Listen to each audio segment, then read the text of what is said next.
Okay, so get this, someone sent us this file, Hmm. and it's called 9.mp3. Okay. And, I'm thinking, like, cool, some music. Right. But no. It's like pages and pages of numbers and letters. Really?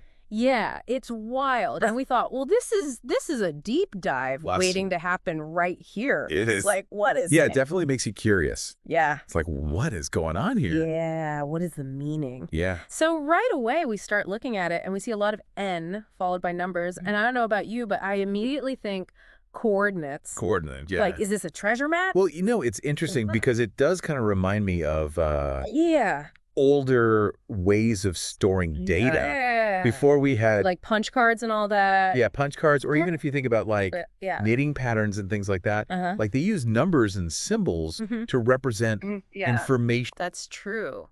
So this could be something like that. Okay. A really rudimentary form of digital storage. But it's not just numbers, though, because then we start seeing words Oh, wow. sprinkled in. Interesting. And that's when things start taking a bit of a philosophical turn. Okay. So we see, like, Jerry Moral GC. Jerry Moral GC. Is this a person, organization? Yeah. We don't know. And then a little bit later, we see old age and death. Okay. And that's appearing near these numbers.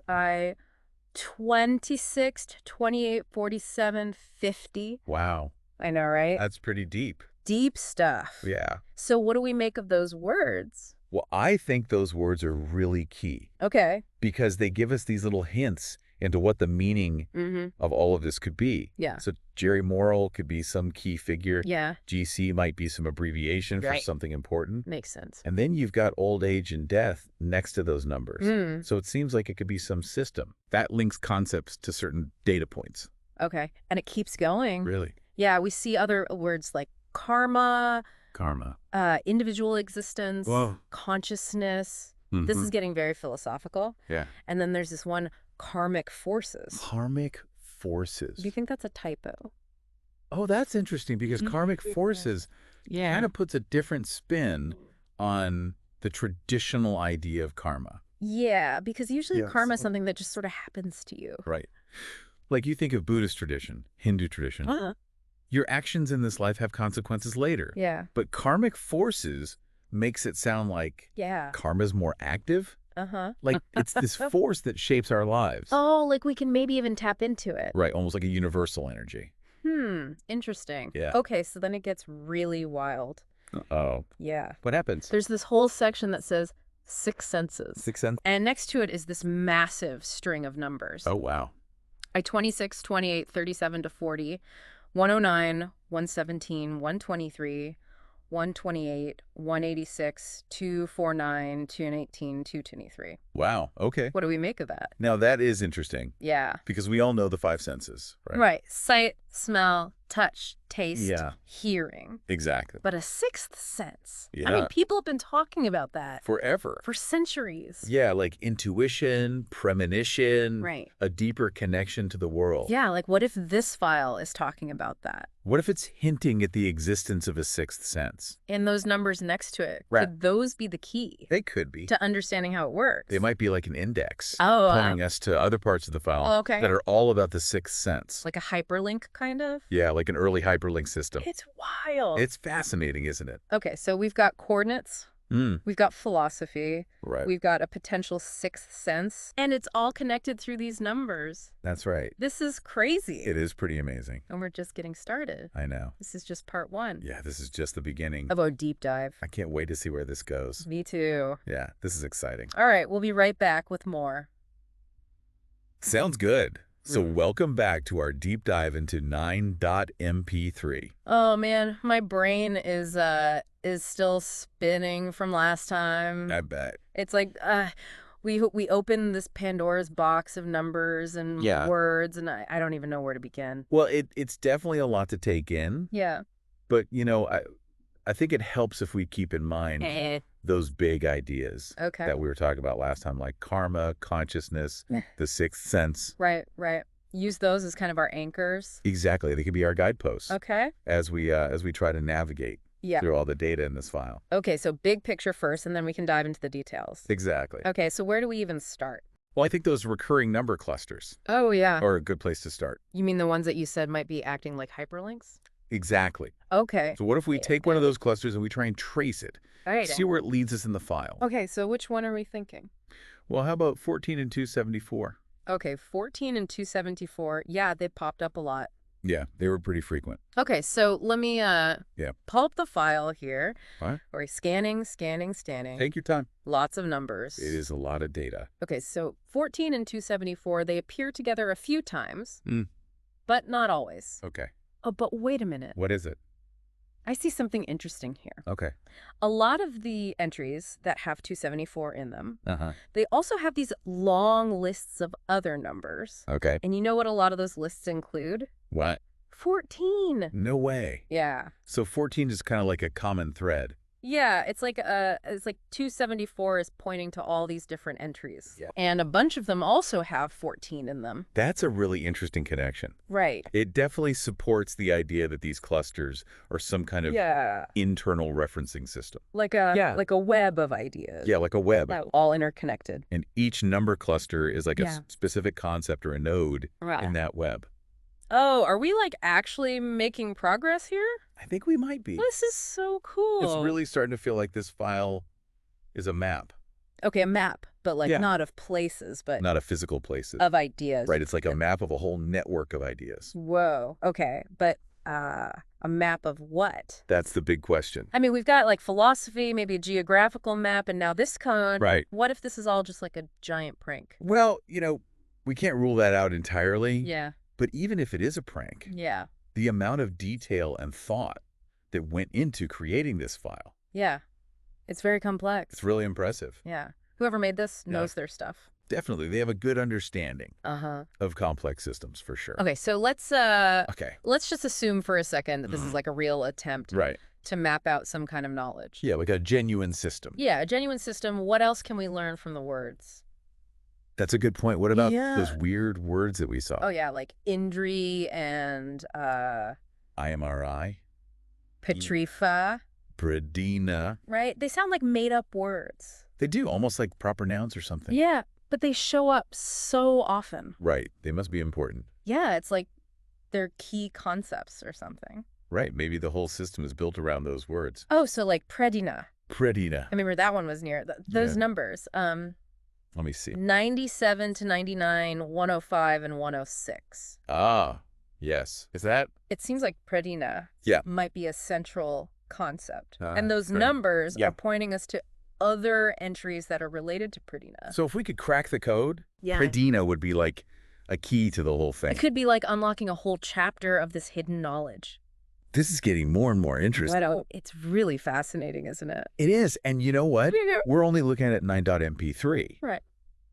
What if there are other files out there? Other files. Like 1.mp3. No. 2.mp3. Like the whole series. Yeah, and they all have pieces of this puzzle. That would be amazing. This could be like a whole library of hidden knowledge. Like those ancient scrolls. Oh, yeah. Where they find a missing fragment and it changes everything. This is incredible. I know, it's really exciting. So what's been like the most intriguing thing for you so far? I think for me what's really fascinating is how this file seems to combine philosophy with what looks like some kind of early digital technology. Yeah, it's like someone took these... It's really age-old ideas. Unique combination. Oh, yeah. And tried to put them into the language of computers. Exactly. It makes you wonder about the nature of knowledge itself. Yeah, like how do we organize information? Right. How do we transmit it? And even what counts as knowledge? Exactly. It's a really deep question. It is. So why do you think someone would do this?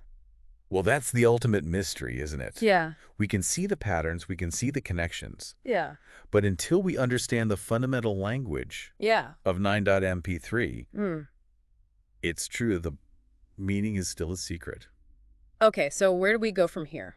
Well, I think we need to focus on trying to crack the code. The code. Okay. We've seen that there is a code. Right. We've identified the key patterns, but we need to figure out how those patterns work. Okay. Like, are they mathematical relationships? Right. Are they symbolic representations? Okay. Or is it something else entirely? So we need to, like, decode the language of 9.md3. Exactly. We need to figure out the grammar, the syntax. Okay, so code breaking time. Code breaking time.